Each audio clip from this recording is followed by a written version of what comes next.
Hi guys, welcome back to my channel. So Vinayaka Chavithi రేపు అనమాట. So ఈరోజు డెకరేషన్స్ అన్నీ చేస్తున్నాను. సో ఇది మొత్తం వినాయక చవితి వ్లాగ్.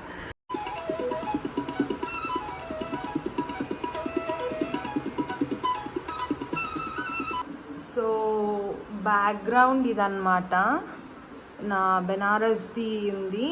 సో దాన్ని బ్యాక్గ్రౌండ్గా చేశాను. ఇక్కడ రెండు ఇవి కనిపిస్తున్నాయి కదా, దానికి మనం మాలలు తగిలిస్తాము.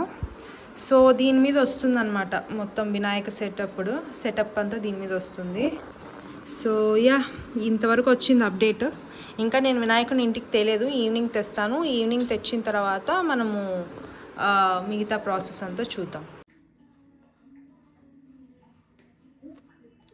సో మార్నింగ్ వచ్చేసి ఇంకా స్టార్ట్ చేసేసాను ప్రసాదాలకి.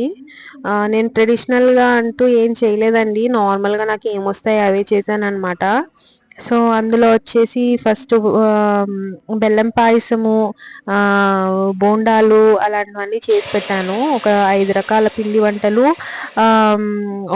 3 రకాల ఇవి దాన్ని ఏమంటారు ఫ్రూట్స్ అవన్నీ పెట్టాను అనమాట నైవేద్యం కింద. అక్కడికి చాలా త్వరగా స్టార్ట్ చేసినా కానీ కొంచెం లేట్ అయింది చేసుకోవడం. ఇంతకుముందు ఎప్పుడు కూడా నేను తనీగా ఇలా చేసుకోలేదండి. నేను ఫస్ట్ పండగ అనమాట చేసుకుంటుంది. అది అలా కుదిరిపోయింది. ఎప్పుడు మొదలు పెట్టేది వినాయకుడితో మొదలు పెట్టాలి కదా, అట్లనే నాకు కుదిరిపోయింది అనమాట ఈసారి వినాయకుడితో.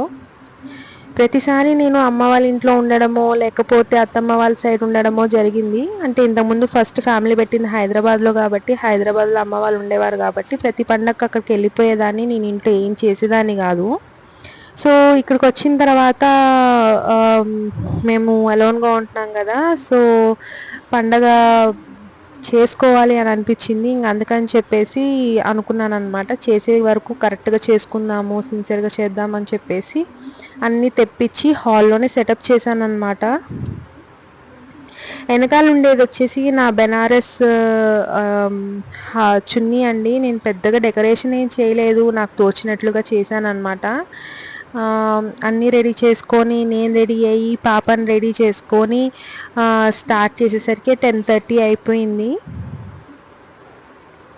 నేను బుక్లో మంత్రాలు అవి ఏం చదవలేదు, అలా అని పూజారిని కూడా పిలిపించలేదు. అదేదో దేవుడు పంపించినట్టు మా అత్తమ్మ కరెక్ట్గా ముందు రోజు నాకు ఈ పూజకు సంబంధించిన మంత్రాలు అవన్నీ పంపించారనమాట రికార్డు. అదే పెట్టుకొని నేను పూజ స్టార్ట్ చేసుకున్నాను. చేసిన కాడికి ఉన్న కాడికి నీట్గా చేసుకున్నానండి. అసలు ఎంత బాగా అనిపించిందంటే మొత్తం అరేంజ్ చేసుకొని అంత నీట్గా చేసుకున్న తర్వాత ఆ రోజంతా ప్రశాంతంగా ఉండింది.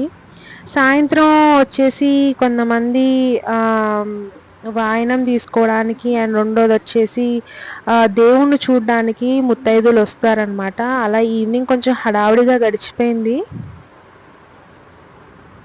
నేను ఒక మిస్టేక్ చేశానండి ఈ వీడియోలో. నేను కరెక్ట్గా కనిపించకుండా మేము పూజ చేసేది అంటే నా బ్యాక్ సైడ్ దేవుడు మాత్రమే కనిపించేలా పెట్టాను. ఇంకా పూజ స్టార్ట్ చేయబోతున్నాను అనమాట. వీడియో మొదట్లో చెప్పాలి కానీ ఇప్పుడు చెప్తున్నాను. అందరికీ వినాయక చవితి శుభాకాంక్షలు. అందరూ హ్యాపీగా జాలీగా సంతోషంగా ఈ సంవత్సరం అంతా గడపాలని, వినాయకుడి ఆశీర్వాదం అందరిపైన ఉండాలని కోరుకుంటూ ఈ పూజ కంప్లీట్గా చూడండి.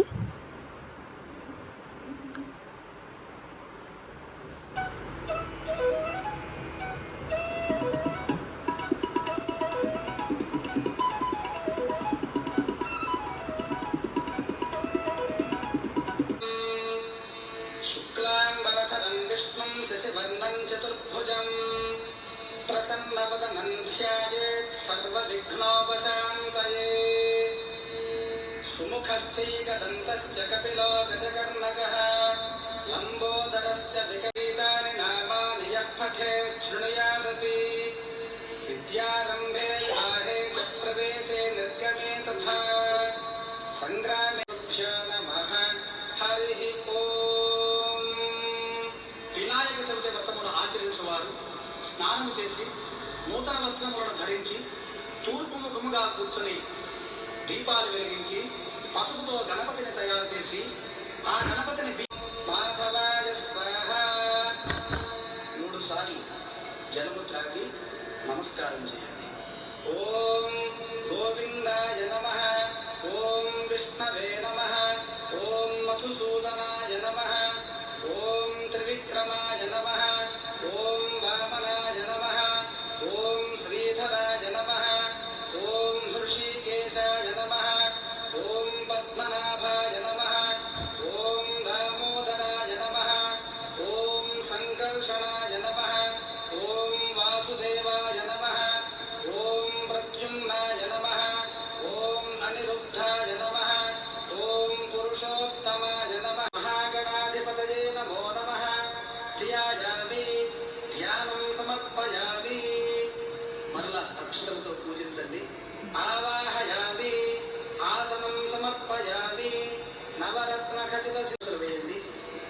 జ్ఞాపవేతం సమర్పయామి. గంధం సమర్పయామి. కొంచెం గంధం చల్లండి, కొద్దిగా గంధము చిలకరించండి. పుష్పై పూజయామి. శ్రీ మహాగణాధిపతయే నమో నమః. నాయకాయ నమః. ఓం శ్రీ మహాగణాధిపతయే నమో నమః. నానావిధ పరిమళ పత్ర పుష్పాణి సమర్పయామి. ధూపమాఘ్రాపయామి. అగరు ధూపం వెలిగించి స్వామి వారికి చూపండి. దీపం దర్శయామి. అలాగే దీపాలు కూడా మహాగణాధిపతికి చూపండి. ధూపదీపానంతరం శుద్ధ ఆచమనీయం సమర్పయామి. నైవేద్యం. ఒక పండు స్వామి దగ్గర పెట్టి నీరు చల్లి నమో నమః కదలీ ఫలం నివేదయామి. ఓం. అంత గజాసురుడు పరమేశ్వరుని స్తుతించి, స్వామి నీవెల్లప్పుడూ నా ఎదురు ముందే నివసించుమని కోరుడు. భక్త సులభుడు నా పరమేశ్వరుడు తన కోరిక తీర్చ గజాసురుడు ఎదురు ముందు ప్రవేశించి సుఖం పాల్గొంది. కైలాసమున పార్వతీదేవి భక్త చాట తెలియక పలు తెలంగులను అన్వేషించుచు కొంతకాలమునకు గజాసుర గర్భస్థుడకు తెలుసుకుని